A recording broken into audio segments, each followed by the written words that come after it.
Sudan, once the giant of Africa, is no more.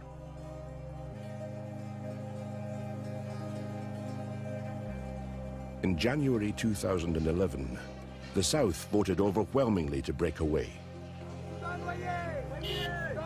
And today, many Northerners fear that this is only the beginning. My country is going. I seriously believe that the South is not the end of it. Some believe that a revolution similar to those across the Arab world is inevitable. السودان هتحصل فيه نقلة اللي هو النظام القاعد، النظام الإسلامي العروبي القاعد ما حيقدر يواصل كثير وحيلفظوا الشعب السوداني برا. But with the economy struggling and shortages increasing daily, others are more concerned just with basic survival. نهاية الحياة بالنسبة للناس، نهاية الحياة طبعا. And behind the doors of mosques across the country, a battle for souls and ultimately power has begun.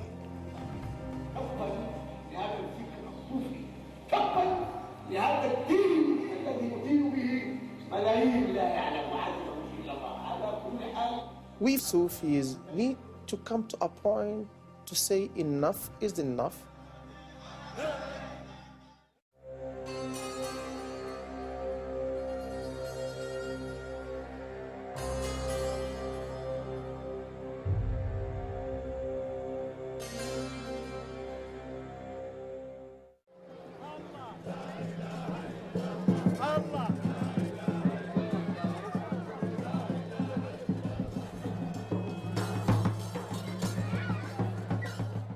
Every Friday afternoon in Omdurman, they gather to celebrate their religion in a way only Sufis can.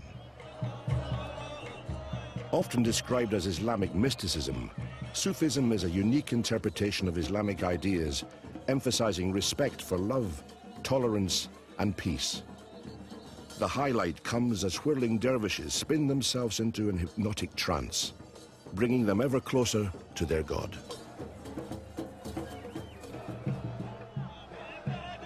Standing in the crowd is a man who left Sudan over 20 years ago for Brooklyn, New York. Saeed Tabidi is facing a momentous decision over whether to move himself and his family back to the land of his birth. I found things are different now than 20 years ago. Everything is different. Some people came on top of everything, and some people, they lost everything. It's a totally different life than it was before.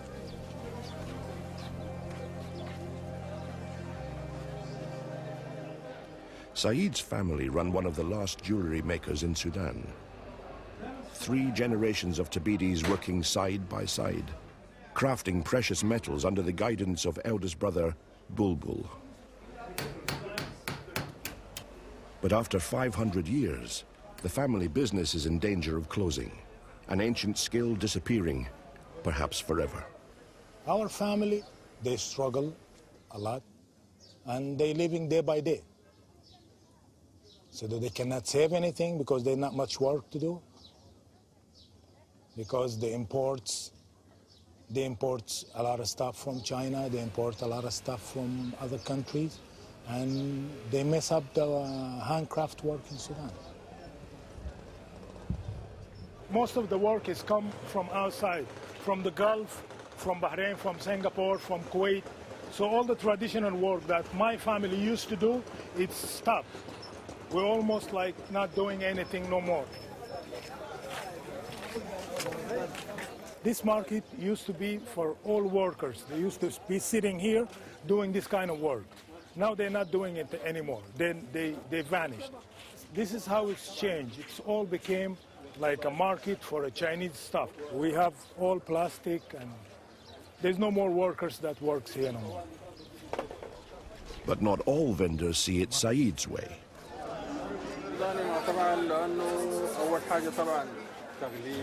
هاي تقليدي مكان تقليدي هاي وحسها دخلت التطور الجديد ده تطور الناس بدأت تغير يعني تغير لكن نفس الديزاين نفس الشكل نفس الهنا لكن بطريقه احدث لكن ما كده هسه في صناعات كده بتكون في البلد بتنتهي في صناعات بتنتهي اللي هو يعني مثلا كان الحدادين والسمكريه والجمال السمكريه دي ما بقت موضات مع الجيل الجديد الناس اللي اغلى من التكلفه الصينيه. فانت لما تلقى السوداني مثلا وتلقى الصيني وتلقى السعر بيختلف. مختلف او اقل سعرا المواطن داير الحاجه الرخيصه. حاجه يقدر يجيبه مثلا. China's first interest in Sudan followed the discovery of huge reserves of oil. American companies had pulled out because of the Civil War, and so the Sudanese turned east for help. So we went to the Chinese. God sent us the Chinese. And we went to the Chinese. The Chinese came with their credit and came with the technology, the very technology they acquired from the United States. And they started developing oil in the Sudan.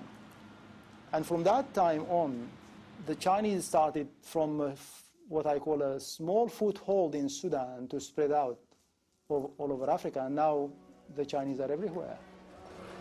The Chinese are notoriously secretive about talking business in public. But the man who changed the face of Sudan over the last 2 decades agreed to speak with us.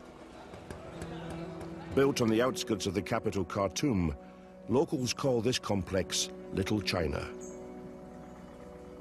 And this is the man who first alerted the Chinese government to oil opportunities in Sudan.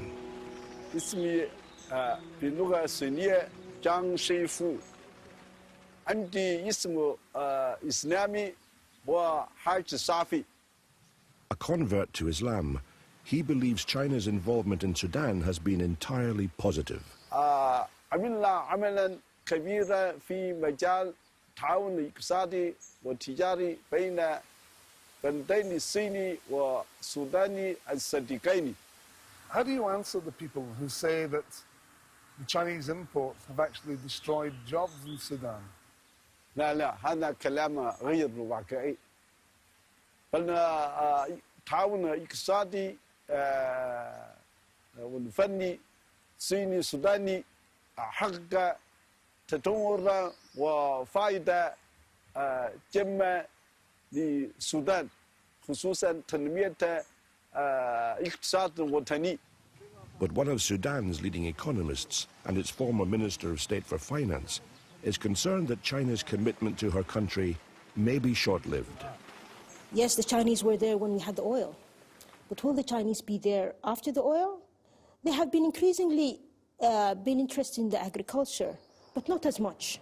So it is a big question whether your former friends will be your next friends. And oil was greatly profitable. That was why the Chinese and the Asians were willing to come in. But with agriculture and with other productive sectors, you need to have patience and a longer time frame for your investments. Lying between Omdurman and Khartoum, at the point where the blue and white Niles converge, Tuti Island has been famous for its agriculture since the Nubian tribes arrived from the north many hundreds of years ago. هاي طبعا ده قديمة هي عمرها أكثر من 350 سنة. توتة عريقة يعني بدوا الزراعة من بدري، لكن طبعا الزراعة ناس اقتبسوها من الشمال، يعني جاء لأنه الناس اللي كانوا جو من الشمال. بيزرعوا الخضار هنا طبعا في الغالب والعام هنا بس الخضار والعلف بتاع البهايم اللي هو البرسيم ده. يعني ما في صناعة ما في كده، وإن كان في حاجات بسيطة اللي هي المصانع البسيطة الكماين بتاعت الطوب دي. النيل أنا كساكن غاطن مع النيل بعني الحياة طبعا للإنسان، لأنه الحياة مستمدة من النيل. الناس مرتبطين به ارتباط شديد اللي هي الزراعة، وإن كان في الفترة الأخيرة طبعا توتي بقت يعني انحصرت الرقعة الزراعية فيها. With temperatures soaring to above 50 degrees centigrade, Hamdi relies on an Indian-built pump from the days of the British Empire to supply his farm. Back then, water was in plentiful supply, but that's all changing. As populations rise in neighboring countries further up the Nile, the demand for the river's water has increased dramatically. All around northern Sudan, the Nile is beginning to dry up. لو جحفل معناه نهاية الحياة بالنسبة للناس. نهاية الحياة طبعا. لا يوجد ساكن في ضفاف النيل طبعا بعين النهاية. طب حيستمدوا الحياة من وين؟ حيشربوا من وين؟ حيزرعوا من وين؟ حياكلوا من وين؟ أنا في عمري ما شفت كلام زي ده. Negotiations are taking place between neighboring countries, and with the population of the Nile Basin expected to double to over 300 million people over the next 25 years, Khartoum's chief negotiator says a solution is urgent. And I think this will be on the increase. Each year you will see much of this sand and this island. And this is why it is very important for the all Nile Basin countries to cooperate. But the last agreement was back in 1959, when Egypt and Sudan claimed most of the water. In the new negotiations, it's unlikely that countries upriver, such as the new South Sudan, will allow a repetition. Negotiations has started on this issue between the North and the South 6 or 7 months ago. And basically the idea is that to conclude an agreement between the North and the South to enable each of the two countries, North Sudan and South Sudan, to use the water resources. The need to conclude that agreement urgently soon became apparent. Can I stop you a second? It seems we're stuck. That's indicative of the problem, surely. He's having to lift the engine up just to try and get myself up. Yeah.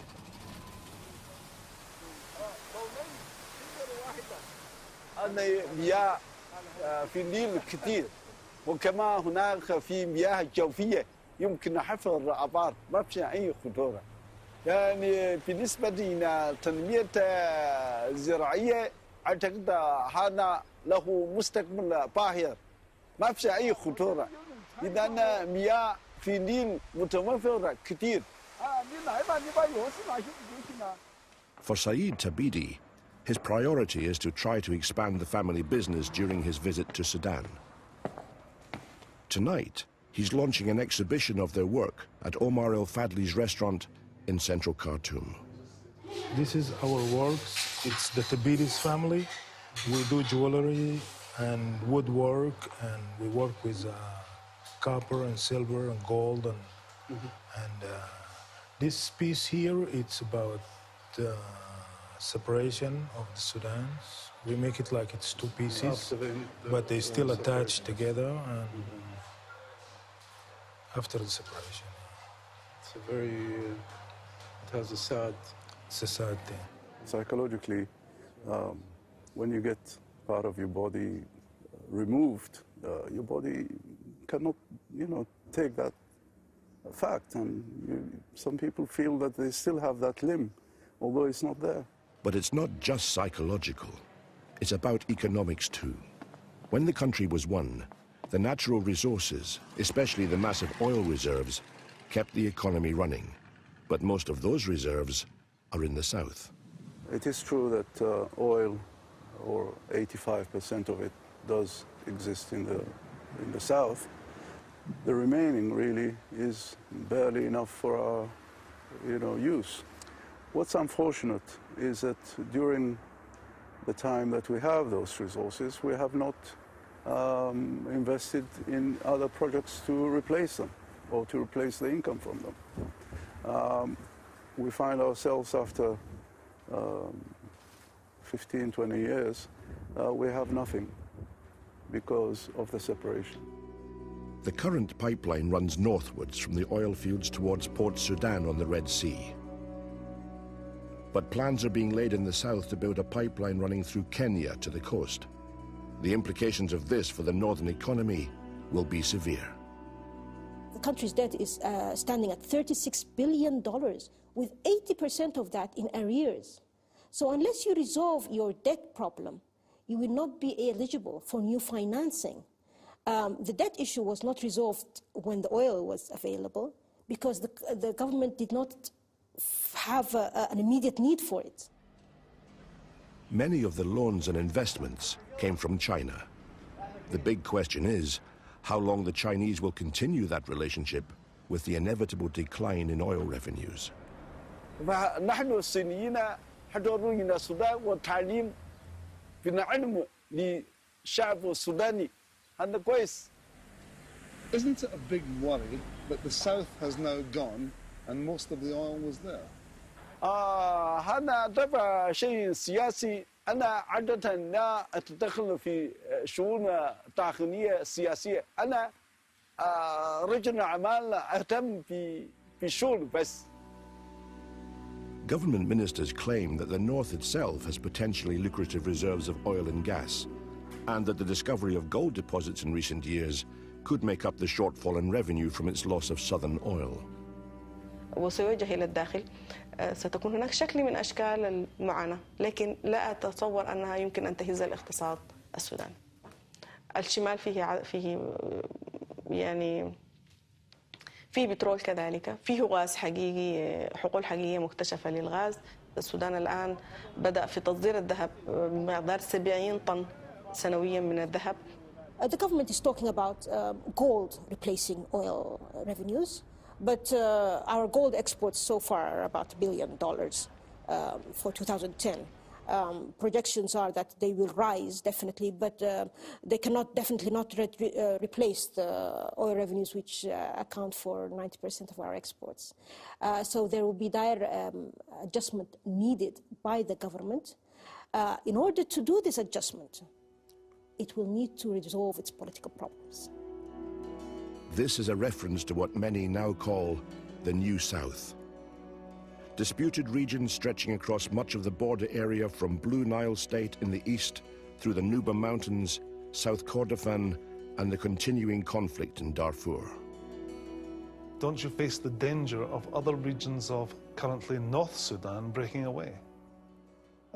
Well, that could be entertained in political arguing and wrangling between the different political forces.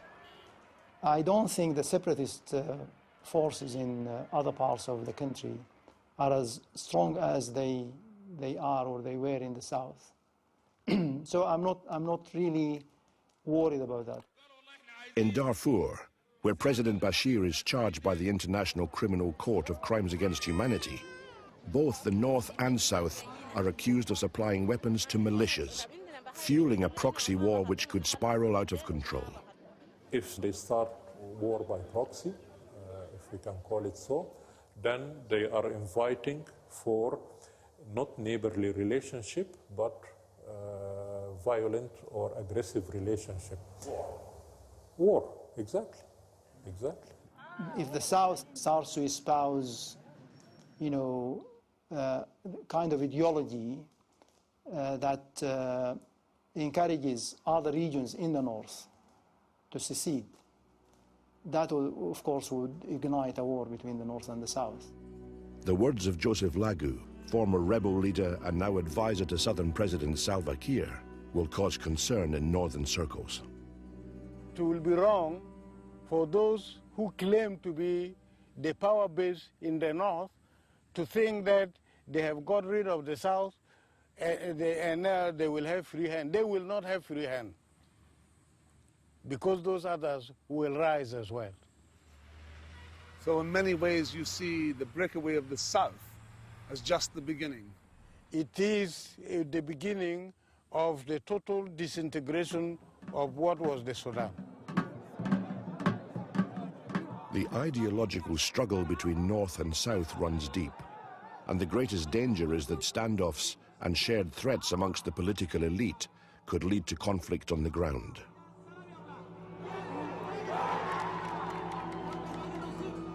The most dangerous flashpoint straddles the border and is claimed by both the North and South, Abyei.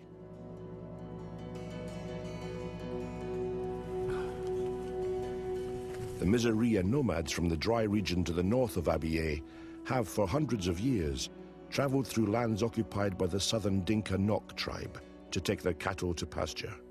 In recent times, the Dinka Nok have been refusing to allow them to cross the border, but heavily armed Miseria militias are determined to uphold what they say is their right of passage.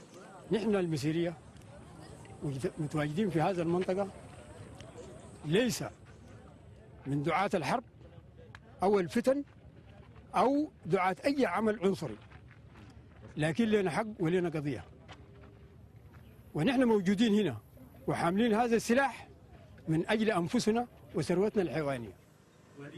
But the Dinka Nok, who wish to join the new South Sudan, are equally determined to stand their ground. Whether Masira like it or not, we are South. We Dinka Nok, we are South. We are not Northerns, and we are not Masira. Anyone in Abyei for the North? No, no. All of us, we need to be part of South Sudan. Those involved in mediating between the two groups believe the tribes are being manipulated by rival governments. The Miss area been supported by the government in Khartoum, and the Dinka has been supported by the government in Juba, and two of them are proxies for Khartoum and Juba, and that is what created, what made the problem more difficult. In January 2011, while the main referendum on southern independence took place as scheduled, another referendum to decide whether Abyei would become part of the North or South was cancelled when it couldn't be agreed exactly who had the right to vote. When the American mediator made a proposal that everybody who lives in the area for 185 days, we accepted that proposal, and the SPLM rejected that proposal, and that was the reason why we didn't have a referendum on the 9th of January. The SPLM, governing party in the south, claims that the north supplies arms to the Miseria, something Khartoum has difficulty answering. Does your government or military supply arms to the Miseria, and has it ever done? No, we don't have such policy. Have you ever, to your knowledge, have you ever supplied arms to the Miseria? We have supplied arms to all tribal groups who were affiliated with the army as Popular Defense Forces. Including the Miseria? Well, of course. I mean, they were not directed against a particular group in the population. Accused of not doing enough to protect the Dinka Nok population from Miseria attacks in the past, the United Nations increased its presence in Abyei. So from all our planning, we are in a good position now to address the challenge of Abyei if maybe militias attempt to cause maybe casualties on the people. But the UN were in no position, nor had the mandate to take on a national army. In May 2011, following an attack by southern troops on one of its convoys, Khartoum sent its full military might to occupy Abyei, causing the local Dinka Nok population to flee across the border to the south. Short-term solutions such as foreign peacekeeping forces simply postponed what many fear will be inevitable conflict. For the Dinka Nok and the Miseria, this is their land, for which they are willing to die. It is very unfortunate. No one have an answer to it. And many people say this is the Kashmir of Sudan.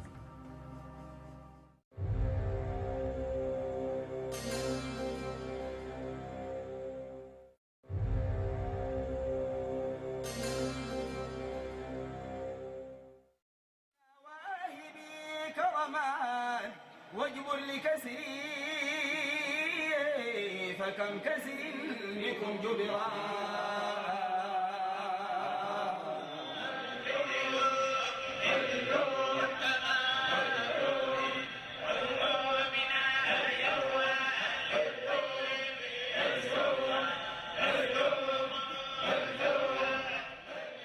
For many hundreds of years, Sufism has been the mainstay of religious worship in Sudan. And Sufism actually is the core of Islam. This is the way the Prophet Muhammad, peace be upon him, was worshipping and remembering Allah Almighty. Mixing the material or the external side of Islam with the core, which is the spirit.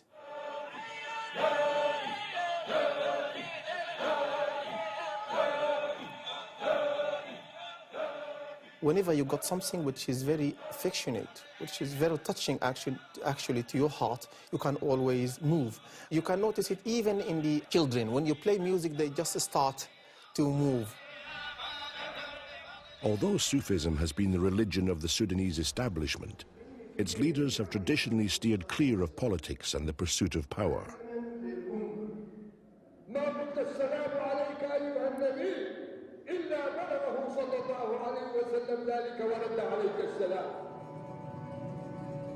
But now tensions are rising between Sufism and a fast-growing ultra-conservative Islamic movement with its roots in Saudi Arabia. Salafism aims to return Sudan to the most traditional understanding of Sharia law.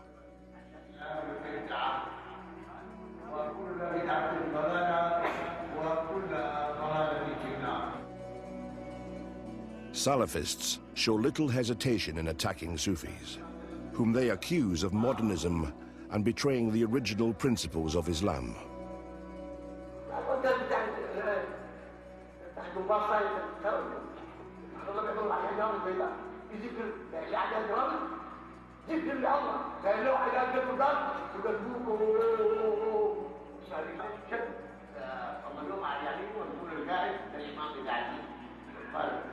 فقامت الصلاة فوق بهم وكان في المسجد شوال فيه تمر قال فكان أحدهم يأخذ قبضة من تمر وينطلق. تبا لهذا الفكر الصوفي، تبا لهذا الدين الذي يدين به ملايين لا يعلم عددهم إلا الله. Until recently, its leaders have never been in a position to achieve quietly held political ambitions in Sudan. But a newfound confidence, aligned to vastly expanding numbers, has brought them into the open in a way that is beginning to shake Sudanese society. وعمره السلفية عمرها ما كانت تفصل الدين عن السياسة، لأن القضية عندهم واضحة أن هذا الدين دين شامل. قل إن صلاتي ونسكي ومحياي ومماتي لله رب العالمين لا شريك له بذلك أمرت وأنا مسلم. They never had nothing to do with the politics. And all of a sudden, they just shifted because they think that there is there is a big territory that they can take. And this is very much interesting because the agreement they did with the Saudi government long time ago, that they have only the Islamic teaching and they never touched politics. وبالتالي يتعاملون معه إذا فتح لهم مجالات في مقام الإصلاح في أن يقوموا ب يعني مناصب، أن يتولوا مناصب لمقام الإصلاح. فهذا كان لا تجده من قبل السلاطين في العهد الأول، ولكن بعض السياسات في الحكم وخاصة في السودان. The main target for Salafists is the youth of Khartoum, particularly those studying at university, whom they see as tomorrow's leaders. في أوساط الشباب باعتبار أن الشباب هو الفئة المستنيرة التي تقبل العلم بأدلته في زمان صارت المعلومة عند الناس وعند الشباب كطائم مصير لا بد لها من التوثيق. Although female Salafist students dressed in full niqab would not speak with us, their male counterparts were proud to boast of what has become the fastest growing movement at Khartoum University. ماشي شديد جدا، حتى قلت لك كل سنة عدد الطلاب الملتزمين بيزيدوا والنشاطات ماشية زايدة والنشاطات الدعوية والمحاضرات والدورات ماشية زايدة. Their posters adorn the walls of the university, and the message is clear: we are coming. Their student leaders have no hesitation in linking religion and politics. لأن الحركات السلفية في جامعة خرطوم هي خطابة أقوى، لأن أصلا الفهم الصحيح للإسلام والسلفية بمسمى السلفية مبناها على أنه الحاكمية لله عز وجل، وأن المسلم خاضع لربه سبحانه وتعالى في كل شؤون الحياة في شتى المجالات، سواء في المجال الاجتماعي أو الاقتصادي أو السياسي، في كل ذلك يخضع. Sufi leaders accept that they were slow to recognize the trends.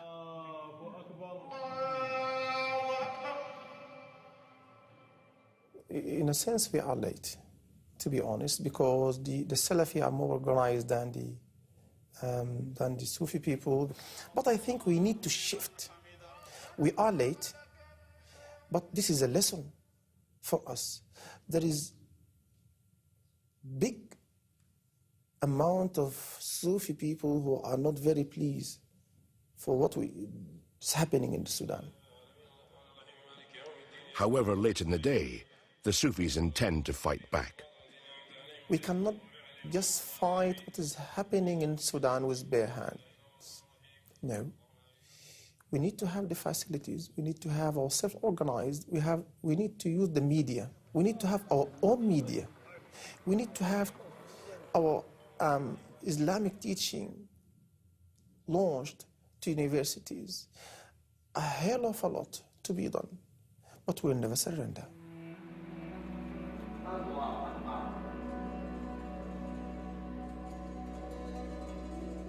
But many believe that the spread of Salafism is almost unstoppable.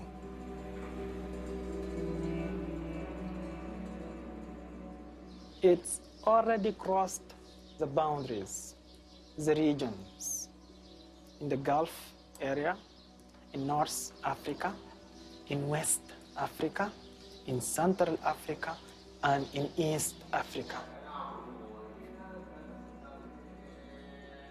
Huge numbers of Salafi are growing in Sudan.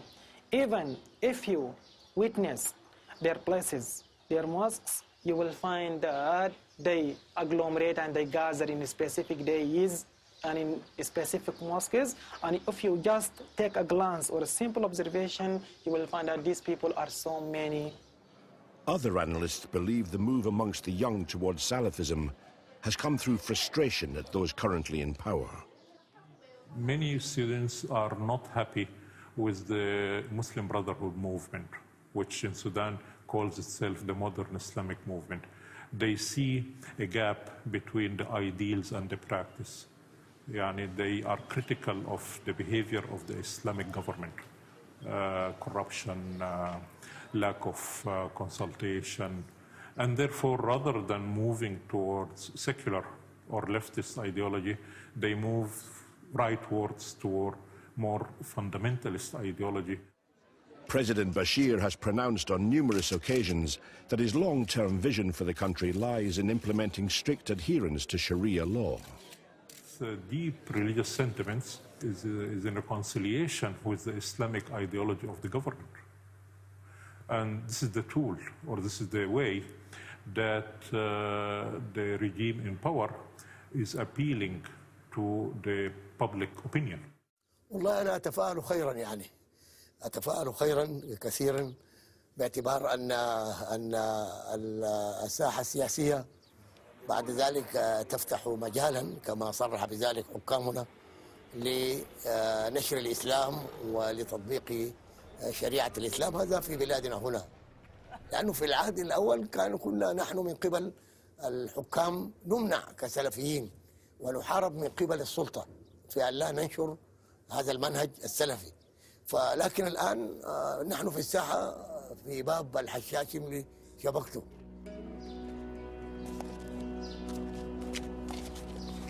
But for moderate Muslims, like Omar El-Fadli, that the government appears to be becoming more conservative runs the risk of further alienating the majority of young people. Today, more than 70% of the youth who don't belong to any political party, they're not represented. We know that we lack freedom, we lack rights, laws are not clear.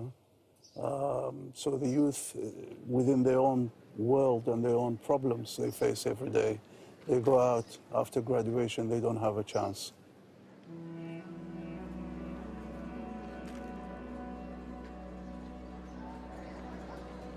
It's going to turn out to be like Egypt, and I mean, most of us, like people in the streets, right? They're all countless. They don't have money. Everyone's the jobs are really bad right now. Like doctors don't have any jobs anymore, and it's just going worse and worse and worse. And people are just not going to, sit and be happy about that. They're all going to come out. I'm sure it's going to happen, but I don't know if it's going to happen now. If many thousands go out on the streets, will you join them? Right now? No, I don't think so. Right now, I don't think so. Can you see Bashir being overthrown? No comment. I don't know. It's a possibility.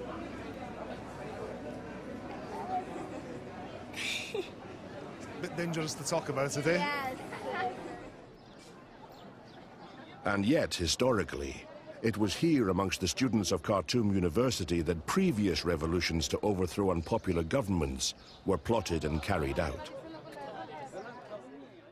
One of the reasons why there is no revolution in the streets is that there is no symbol of opposition.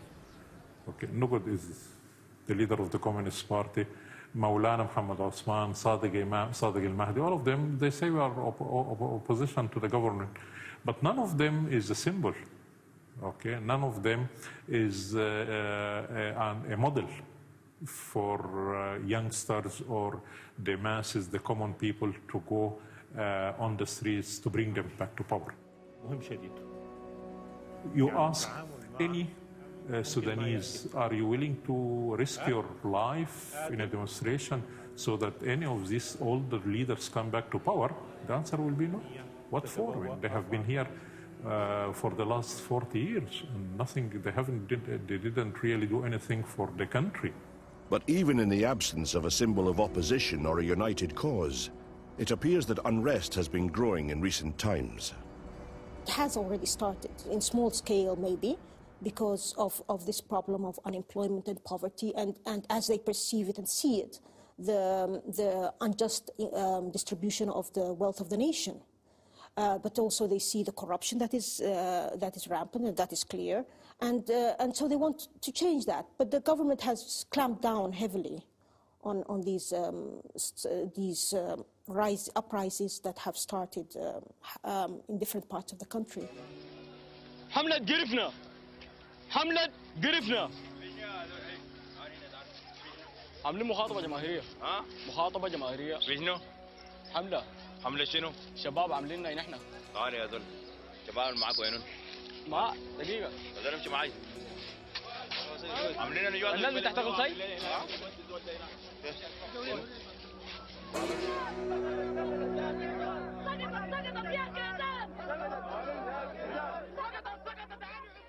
في السودان إذا إحنا عايزين ننظم أي اعتراض أو أي مظاهرة أو أي احتجاج سلمي بدون أي عنف بنواجه بأنه الشرطة بتمنعنا لأنه في ما في حرية تعبير بنواجه بأنه بيعتقلونا بيقدموا فينا بلاغات ضد إنه نحن أسينا ضد الدولة جرائم ارتكبنا جرائم ضد الدولة.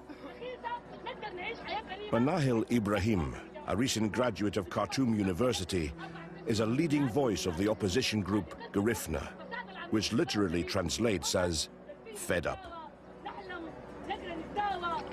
Like many similar groups throughout the Arab world, Garifna uses the internet to spread its message, with President Bashir its #1 target.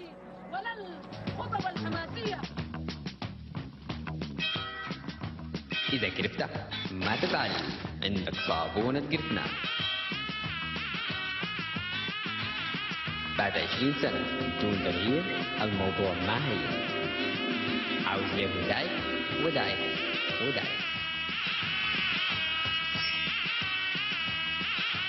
لكن النتيجة تعجبك. والسودان عنده تجربة بتاعت انتفاضة وثورة في تاريخه أكثر من أي بلد تاني.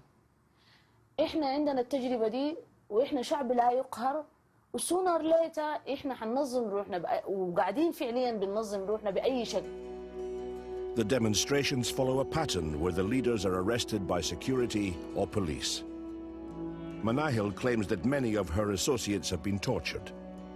But in Sudan, such claims are difficult to prove either way.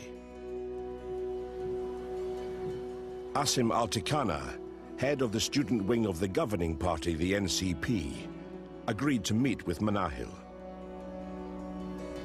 He argues that President Bashir is in fact popular with the masses and that opposition to him is negligible. وشهدوا الناس كيف أن البشير خرج إلى الناس وكيف أن الناس استقبلوه. فإذا قسنا ذلك ببقية الأحزاب التي عندما خرجت أو خرج قيادتها إلى الشعب لم يستقبلهم أحد، فهذا دليل واضح على شعبية المؤتمر الوطني. والمؤتمر الوطني هو جاء حسب رغبة الشعب السوداني. الناس اللي ما طلعوا طبعا كلام عاصم اللي قالوا ده غريب جدا، زي كأنه ما على أرض الواقع. الناس بتخاف من الأجهزة الغمعية لأنك لما تطلع الشارع البوليس بيضربك. تاريخيا نحن عندنا يعني ناس كتار معتقلين هسي ومعتقلين في الأيام اللي فاتت، واعتقلتوهم وضربتوهم ودخلتوهم وحاكمتوهم. إذا كان أنت بتعترف بحرية التعبير، انت ليه ما قادر تعمل الحاجه دي؟ انت ليه ما قادر تعمل تديهم حق التعبير وخليهم يتظاهروا؟ هي حريه جيده لانه الان متاح لكل الاحزاب انها تقول الكلمه اللي هي دار تقولها، وكل الاحزاب عندها جرائد تتكلم عن نفسها. والان ممكن الرئيس الجمهوريه يسب يعني او يلعن سواء كان في الجرائد أو سواء كان في منابر الطلاب. خاصة أنا أتكلم عن باعتباري طالب في جامعة الخرطوم. جامعة الخرطوم باعتبارها جامعة رائدة، أي شخص يستطيع أن يتحدث ويقول ما يرى في النظام من عيوب أو من مشكلات. I call Sudan the land of uncertainty. You sleep, you don't know what's going to happen tomorrow. Professor Mustafa al-Bashir was dismissed from his position as Vice-Chancellor of Khartoum University for writing articles which criticized the government. Those who are sitting on the top are always, of course, have this dilemma or fears of stability. They have to have this very firm grip. They fear for their own positions, don't they? They fear for their own position. Definitely. I have written in that, actually, and even concerning the financial resources of this country, most of it is going now or is used for security purposes, to protect the ruling people and to protect their interest, and to, that is a major element, definitely. What makes his sacking more significant is that he is a member of the Muslim Brotherhood and was originally one of the government's strongest supporters. I thought probably when the Islamists, they came to the government, they are going to make a real change. But to my disappointment, that did not happen. And I feel still we are not doing what we are expected to do. Political Islam has been a failure. Because of many reasons, to some extent. Definitely. When a poor steals, you cut the hand. But when somebody who is in a higher ranking position steals, you ignore. And that was a big crime, actually, in Islam. This is a statement of the Prophet, actually. So the implementation is not as supposed to be. A change is needing, and the message is coming from many people, from within the National Congress Party, from the opposition party, from the youngsters through the internet. Now a lot of messages have been exchanged calling for change, and a day will come we have a change. But hopefully we want to see it soon, better than late. Yeah. Saeed Tabidi, who had returned to Sudan from the United States to consider resettling in his homeland, had been surprised at the lack of protest considering his country's history of revolution. Here in Sudan, we went out on the street several times, and every time they go out on the street, they change the government in one day. In one day, because everybody comes out. But this time people are not the same. Even people in the capital here, they're from all over. They are not one nation anymore. That's one of the reasons that we are different. We are totally different. There's Sufis, there's Salafists, there's other tribes, a lot of other tribes, a lot of people that speak even different languages. So we are not the same. people are not going to make any uprising or anything. I don't think so. Saeed has now spent 2 months with elder brother Bulbul and his family. Bulbul's own frustration with the government lies with the fact that he believes that they will create distractions to stop people even thinking about change. يعني الحكومة عشان تقعد لازم يكون في حرب. عشان الحكومة تقعد تستمر تكون موجودة لازم يكون في حرب، يكون في مشاكل. لكن بدون مشاكل حيقعدوا كيف؟ بدون مشاكل الناس حيبتدوا يفكروا في انهم عايزين يكونوا great nation، أمة عظيمة، صح؟ أول ما الناس يبتدوا يفكروا عايزين يتحضروا، عايزين يتعلموا، عايزين يفكروا بحرية، عايزين يتكلموا بحرية. For Omar El-Fadli, while he's troubled by the state of the country, there is comfort in the fact that at least people like Saeed appear to be ready to return to try and change things. I'm truly very pessimistic.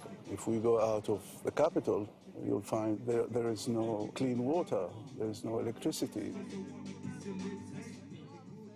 I admire a young guy like my friend Saeed. It takes courage, it takes sacrifice to come from a well-developed countries with a developed system, with security, with all what you can call as welfare and so on, to leave that, to come back and be part of an undeveloped country and fight. It takes courage, it takes a lot of sacrifice.